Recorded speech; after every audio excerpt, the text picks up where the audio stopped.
Previous year question পেপাৰবোৰ লুটিয়াই চালে দেখিবই যে এপেক্স বেংকৰ এক্সামত RBI আৰু ইটছ ফাউণ্ডেশ্যনৰ পৰা কুৱেশ্যনছ খুব আহে। চ' আমি এই টপিকটো আজি আলোচনা কৰিম। ইয়াতে প্ৰথম কুৱেশ্যনটোতে আছে যে আপোনালোকক সুধিব বিচাৰিছে যে RBI establish on the recommendations of which কমিশ্যনছ।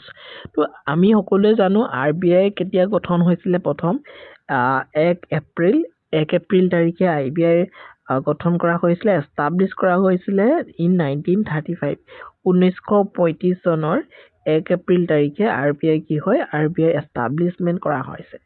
ঠিক আছে, তো এই RBIটো যে এষ্টাব্লিছ কৰা হ'ল 1935 চনত কোনখন কমিটিৰ বা কোনখন কমিশ্যনৰ ৰেকমেণ্ডেশ্যনত এইখিনি কৰা হৈছিলে আমাক সেইটো সুধিছে। আৰু ইয়াতে 4টা অপশ্যন আছে আৰু ইয়াৰ শুদ্ধ উত্তৰটো কি হ'ব? শুদ্ধ উত্তৰটো আপোনালোকৰ হ'বলৈ গৈ আছে option B will be the correct answer. তাৰমানে হিলটন য়ং কমিশ্যন বুলি যিটো কমিশ্যন আছে, তো সেই কমিশ্যনখনৰ ৰেকমেণ্ডেশ্যনত কি কৰিছিলে RBI এষ্টাব্লিছমেণ্ট হৈছিলে 1935 চনত।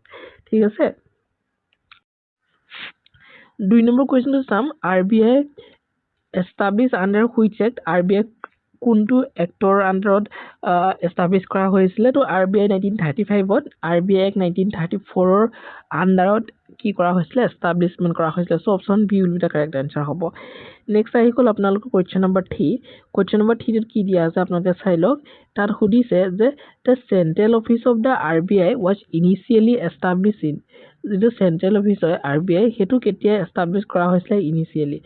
ক'ত এষ্টাব্লিছ কৰা হৈছিলে ইনিচিয়েলি? অপশ্যন এত আছে কেলকাতা, অপশ্যন বিত আছে মুম্বাই, চিত আছে দিল্লী, ডিত আছে চেন্নাই। আমি সকলোৱে জানো যে RBI ৰিজাৰ্ভ বেংক অফ ইণ্ডিয়াৰ বৰ্তমান কাৰ্যালয় হৈছে হেড অফিচ হৈছে মুম্বাই। চ' ইয়াৰে শুদ্ধ উত্তৰটো কি হ'ব? Option A will be the correct answer. কেলকাতাত প্ৰথমতে এষ্টাব্লিছ কৰা হৈছিলে। নেক্সট 4 নম্বৰ কুৱেশ্যনটো যদি আমি যাওঁ, 4 নম্বৰ কুৱেশ্যনটো কি দিয়া হৈছে যে the head office of the RBI reserve bank of ইণ্ডিয়াৰ কথা কৈছে, কাৰেণ্টলি চিটুৱেটেড ইন। তো এতিয়াৰ বৰ্তমান হেড অফিচটো RBI ক'ত আছে? মই অলপ আগতে কৈ আহিছোঁ। তো এইটো ক'ত আছে? Mumbai. Option D will be the correct answer হ'ব। অপশ্যন ডিটো হ'ব শুদ্ধ উত্তৰ।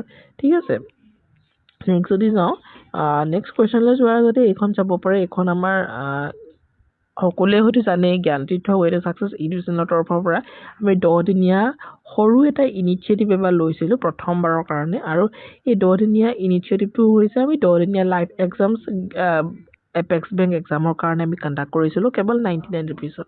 চ' যদি লাগে আপোনালোকে সেই মক পেপাৰসমূহ লৈ ল'ব পাৰে। এইখন হৈছে মক এক্সাম 4ৰ ৰিজাল্ট। ইতিমধ্যে মক এক্সাম 5ও হৈ গৈছে আৰু আজি আছে মক এক্সাম 6। চ' আপোনালোকে যদি কাৰোবাক মক পেপাৰসমূহ দৰকাৰ হৈছে তেতিয়াহ'লে ল'ব পাৰে। ডেছক্ৰিপশ্যনত হোৱাটছআপ নাম্বাৰটো আছে, আপোনালোকে লৈ ল'ব পাৰে। আৰু যদি পে'মেণ্ট কৰে আপোনালোকে 5খন যিকেইখন হৈ গ'ল মক এক্সাম ইতিমধ্যে সেই মক এক্সামৰ পেপাৰকেইখন অন স্পট লাভ কৰিব আৰু বাকী 5খনৰ মক এক্সাম আপোনালোকে ডে বাই ডে যিটো টাইম শ্বিডিউল আমাৰ দিয়া হৈ আছে সেই টাইম শ্বিডিউলৰ অনুসৰি লাভ কৰি যাব। ঠিক আছে, নেক্সট 5 নম্বৰ কুৱেশ্যনটোত আছে the reserve bank of India was nationalise in which year? তো ৰিজাৰ্ভ বেংক অফ ইণ্ডিয়া কেতিয়া নেশ্যনেলাইজ কৰা হৈছিলে? In the year of the 1949ত। Option C will be the correct answer হ'ব। নেক্সট আহিলে 6 number question, the reserve bank started its operation in. ইয়াতে 4টা option আছে। ইয়াৰে শুদ্ধ উত্তৰটো কোনটো হ'ব? শুদ্ধ উত্তৰটো হ'ব option C will be the correct answer 1935। কাৰণ আমি জানোৱেই 1935তে জন্ম হৈছিলে আৰু 1935ৰ পৰাই কামবিলাক কৰিবলৈ আৰম্ভ কৰিছে। নেক্সট 7 নম্বৰ কুৱেশ্যন সুধিছে যে the reserve bank stopped acting as a banker to the government of Burma from. তো reserve bank stop acting as a banker of the stop of Burma from কিমান চনৰ পৰা হৈছিলে? অপশ্যন এ আছে 1947, বিত আছে 1945, চিত আছে 1944, ডিত আছে 1949। শুদ্ধটো কি হ'ব? শুদ্ধটো হ'ব option A will be the correct answer 1947 হ'ব শুদ্ধ উত্তৰ। এইটো মনত ৰাখি থৈ দিব। 1947ৰ পৰা বাৰ্মাৰ বেংক অফ বাৰ্মাৰ ওপৰত কাম কৰিবলৈ এইটো এৰি দিছিলে। ঠিক আছে, 8 নম্বৰ কুৱেশ্যনটো কি দিয়া আছে আপোনালোকে সেইটো চাই লওক। যে central board of directors of the reserve bank are appointed by। তো চেণ্ট্ৰেল board of directors বিলাকক ৰিজাৰ্ভ বেংকৰ কোনে এপইণ্ট কৰে? অপশ্যন এত আছে প্ৰেচিডেণ্ট, বিত আছে চেণ্ট্ৰেল গভৰ্ণমেণ্ট, চিত আছে সুপ্ৰিম কোৰ্ট, ডিত আছে ফাইনেন্স মিনিষ্টাৰ। শুদ্ধটো কি হ'ব? শুদ্ধটো হ'ব option B will be the correct answer, central government.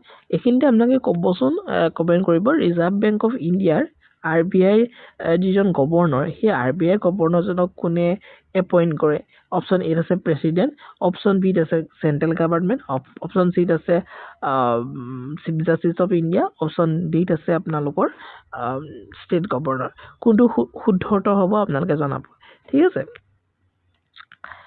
9 number কুৱেশ্যনটো সুধিছে How many deputy governors currently in the Reserve Bank of India?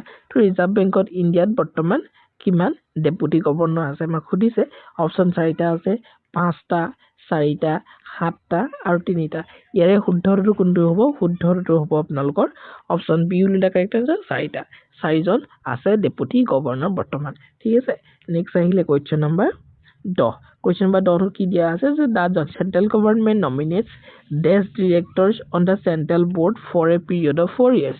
Central government nominates desk director কিমানজন directors nominate কৰে central board of period of 4 years. Option A আছে 14 B আছে 12 C আছে 15 D আছে 17 শুদ্ধটো কি হ'ব শুদ্ধটো হ'ব option A will be the correct answer 14জন ঠিক আছে Next, most important question, DICC report সুধিছে DICC is one of the fully owned subsidiaries of RBI. আমি সকলোৱে জানো RBI এটা subsidiary হৈছে DICC. The full form of the DICC টো কি হয় Deposit Insurance and Case Guarantee Corporation of India, Demandable Insurance and Credit Guarantee Corporation of India, Deposit Insurance Credit Guarantee Corporations of India, next Deposit Insurance and Credit Guarantee Company of India. এতিয়া ইয়াৰ শুদ্ধটো কি হ'ব শুদ্ধ উত্তৰটো হ'ব আপোনালোকৰ option C will be the correct answer, Deposit Insurance Credit Guarantee Corporation of India. Next আহিলে what is the full form of the BRBN MPL? BRBN MPL or full form to কি আমাক সুধিছে এটো সাকে বহুতে আজিলৈকে শুনা নাই BRBNPL মানে হৈছে ভাৰতীয় ৰিজাৰ্ভ বেংক নোট মুদ্ৰণ প্ৰাইভেট লিমিটেড অপশ্যন বি আছে ভাৰতীয় reserve bank note monetary private limited ভাৰতীয় reserve bank note money private limited ভাৰতীয় reserve bank note micro private limited শুদ্ধ অৰ্থটো কি হ'ব শুদ্ধ অৰ্থটো হ'বলৈ কৈ আছে option A will be the correct answer তাৰ মানে BRBNMPL মানে হৈছে ভাৰতীয় ৰিজাৰ্ভ বেংক নোট মুদ্ৰণ প্ৰাইভেট লিমিটেড ঠিক আছে নেক্সট আহিলে 13 number question national housing bank was set up in national housing বেংকৰ যিটো হেডকোৱাৰ্টাৰ হেতু আছে নিউ দিল্লীত to নিউ দিল্লীত আছে এটো আমি সকলোৱে মনত ৰাখি থব লাগিব নিউ দিল্লীত নেশনাল হাউচিং বেংকৰ যিটো হেডকোৱাৰ্টাৰ সেই হেডকোৱাৰ্টাৰটো আছে তো এটো আমি মনত ৰাখি থৈ দিছো আৰু ইয়াৰে এষ্টাব্লিশমেন্ট হৈছিল আপোনালোকৰ 1988 ত ঠিক আছে এটো মনত ৰাখি থৈ দিব ঠিক আছে সিডনি কিমান জনত প্ৰতিষ্ঠা হৈছিল আপোনালোকে হেতু জনাবচোন আমাক নেক্সট 14 নম্বৰ কোৱেশ্চন সুধিছে যে RBI performs its functions of financial supervisions under the guidance of RBI perform কৰে its financial supervisions under the guidance of option A is the board for financial supervision central board directors D is RBI governor D is board for payment and settlement system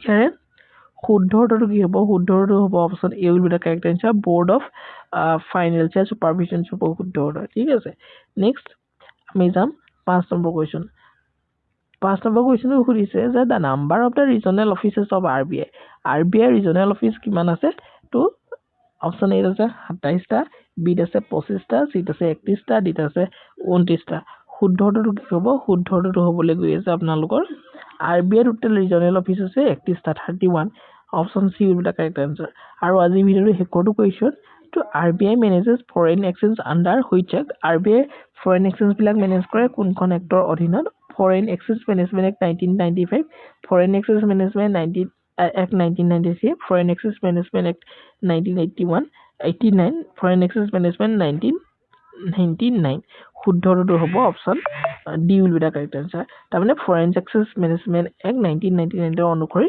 এইখিনি কৰে next আহিলে আপোনালোকৰ এইখিনি মক পেপাৰৰ কাৰণে যিখিনি advertisement আপোনালোকে যদি লাগে লৈ ল'ব পাৰি ডেসক্ৰিপচনত তোমাৰ হোৱাটসএপ নাম্বাৰটো আছে আৰু এইটো হোৱাটসএপ নাম্বাৰ ইয়াতে আপোনালোকে জাস্ট মেছেজ এটা ড্ৰপ কৰিলে হ'ব গোটেইখিনি কথা আপোনালোকক তাতে বুজাই দিয়া হ'ব ঠিক আছে তো আজি ভিডিওটো ইমানেই আছিলে মই যে ভিডিঅ'টো আপোনাৰ কাৰণে হেল্পফুল হৈছে আৰু হেল্পফুল হৈছে বুলি যদি ভাবিছে ডেফিনেটলি চেনেলটো ছাবস্ক্ৰাইব কৰি বেল ন'টিফিকেশ্যন প্ৰেছ কৰিব যাতে আহিবলগীয়া ভিডিঅ'সমূহৰ সৈতে আপোনাক ন'টিফাই দিব পাৰে।